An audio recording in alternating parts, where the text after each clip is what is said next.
3. In this module, we're going to start by reading Chapter 6, which is going to discuss a concept called variables. Now, when we talk about variables, you're going to learn over the course of this module that there are 4 basic variable types that you have to be aware of. The first are what we call nominal, then we have ordinal, then we have interval, and lastly we have ratio. These are 4 simple concepts that unfortunately, for some reason, make students unbelievably confused. If you have any questions, please make sure that you use that general discussion section on the discussion board to ask questions. Again, there's 4 of them, and these become very important, especially when it comes to picking out the appropriate statistical test, like we will do later on during this quarter.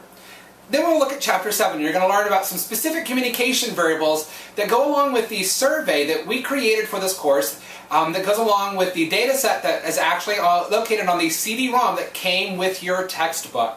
And we'll actually talk about how we can use some of that information later on.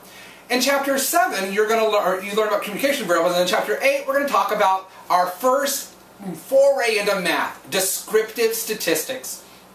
Most of these descriptive statistics are things that you will have learned back in elementary school, and so it's going to be a refresher.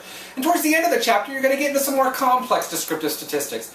Please make sure that you understand how these are done and why they are important, because you will see these on tests. While you will not be, for the most part, actually calculating most of the stuff by hand, because we are going to be using PSPP in this course, which is a wonderful open source software package that allows you to conduct all kinds of amazing statistical tests freely. And so we're going to be using that software later on, so you're not going to actually have to do a lot of this by hand, but I want you to understand why these are important and how they basically function. In addition to Chapters 6, 7, and 8, you're also going to be reading Chapters 5, 6, and 7 in PAN, and you need to complete Phase 2 of the final project. This includes what we call the literature summary tables.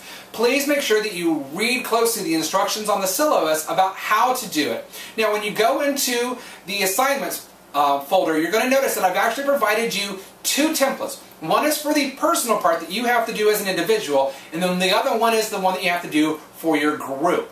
So please make sure that you complete both of those. Make sure you complete the individual part and the group part. If by chance you are one of those lucky people who decided to do this as part of the project on your own, you'll be completing both of those parts and submitting them to me on your own. And so if you're working with a group, I only need one of the ones that gives the definitions, whereas I will need everyone to do the one where you actually look up the 5 different sources and you provide me information that's related to your central measure that you are responsible for in our course project.